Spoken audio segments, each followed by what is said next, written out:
Bismillah.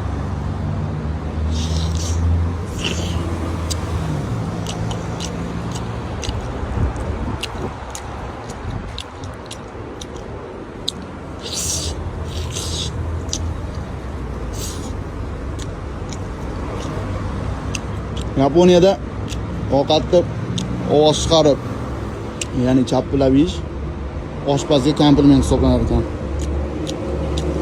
Men ham bu mashg'ulotxonada oshpazlarga kompliment qo'yapman-da.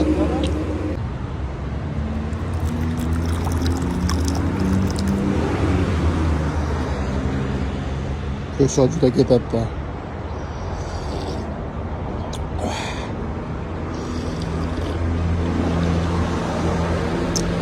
Rahmat, kelaverasizlar sizlar ham. Oxun ota. Bu videoni ko'rib kim nima desa desin, Oxunmonti yesin.